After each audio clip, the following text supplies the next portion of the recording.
You look at it at the end of the year, you've got your record. They say wins count the same, losses count the same. I don't know.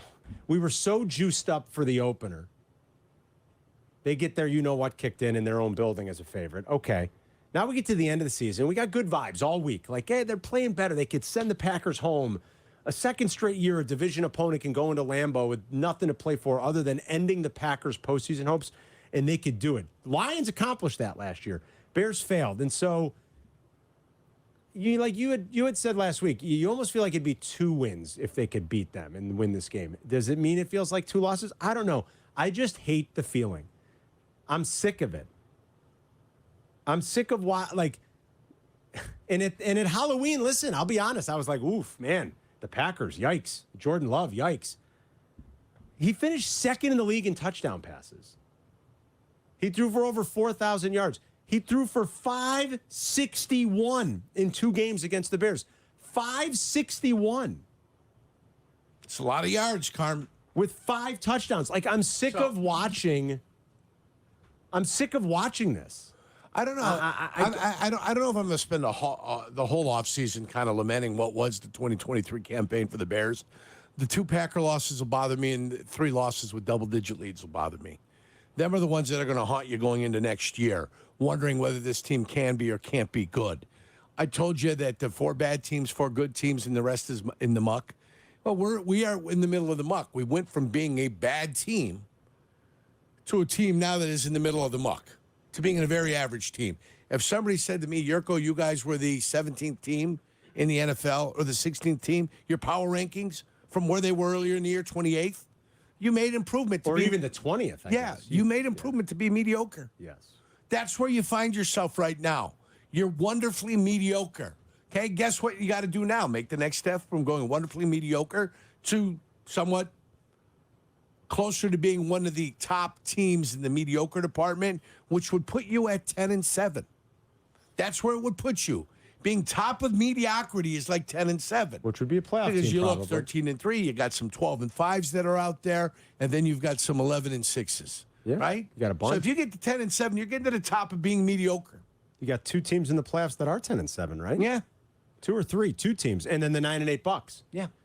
I think you spell out like a healthy attitude and a healthy way to look at all of it. But this is a bad way to start the season and to end it.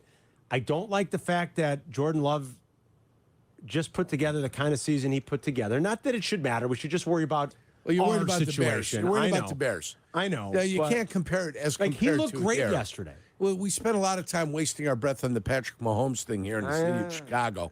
I'm not going to waste it on Jordan Love. Boy, he looked good yesterday. Yeah, he did look good. You can't help but be like, oof. And the Packers looked good yesterday. And the Packers got a test. They go down to Dallas. They do. Right? They go to Dallas. The Rams come up to Detroit. They go to Dallas. All right, so fun and games, all types of joy and happiness. Congratulations.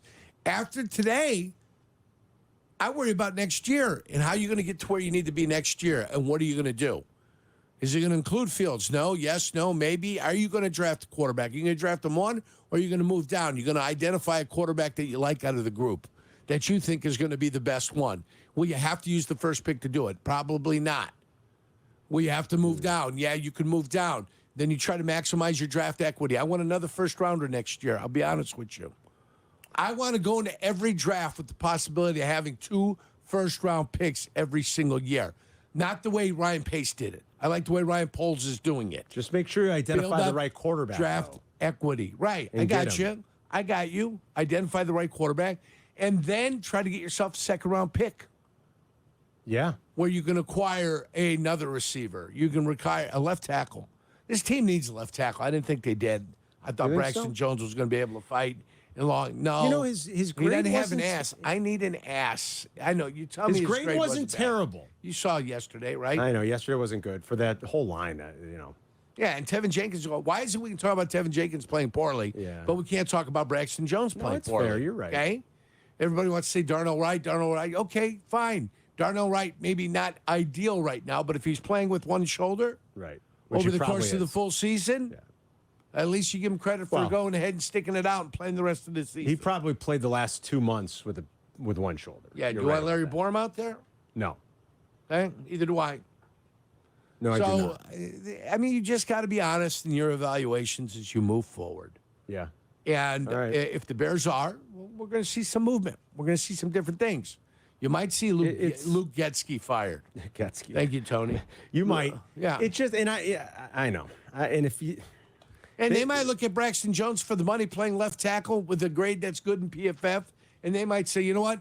He's good enough to keep him for another year before we've got to pay him. Yeah.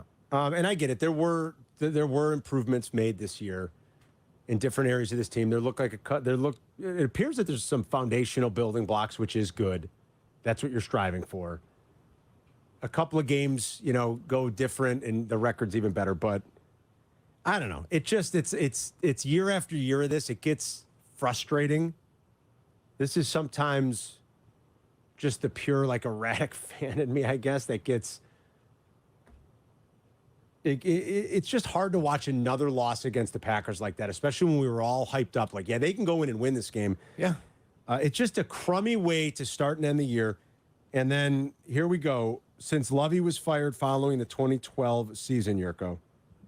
2012 is a long time ago. We're in 2024. Yeah. I mean, 2012, you're looking at 11 to 2022, 23. You're looking at 12 seasons, right? The Bears have one winning season.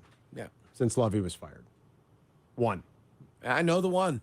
2018. Yeah. They have one winning season. They got some 8 and 8s in there. That's not a winning season.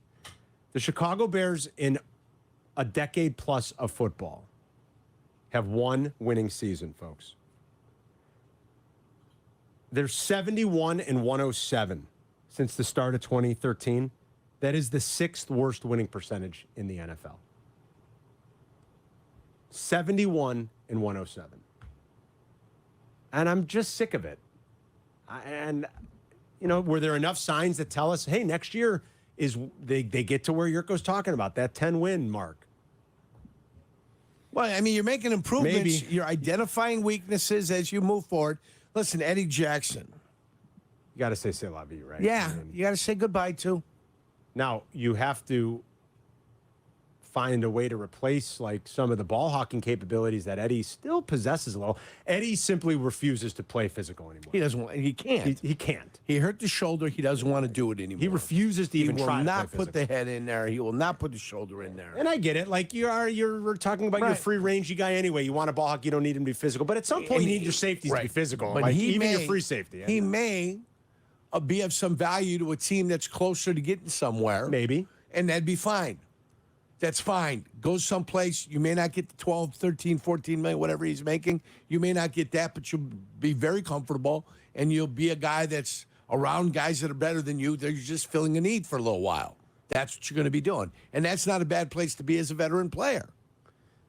Right? That's not a bad place to be. Yeah. I'd take that as a veteran player. Sure. Go to a team that was in the playoffs last year, looks to get back to the playoffs again, Yep. needs veteran safety. That's a good spot to be in. That's not bad. Whitehair gone, Lucas Patrick gone. Yeah, I think you're going to save some money on the There's Whitehair money and being Jackson. saved, around the thing. You got to use some of it to pay Jalen Johnson. Probably, yeah. But I like the way 32 played before he got hurt yesterday. Yeah, another rookie. So there's another rookie. You got 6'9", 29, 33, 32. I mean, you got a good slew of defensive backs right there that are young, 4 years and younger. You're bringing up good points about some of the big picture things that make it a little rosier than it appears just at the record, I think, and the way the season ended. I'm sort of just a little still hung up on yesterday.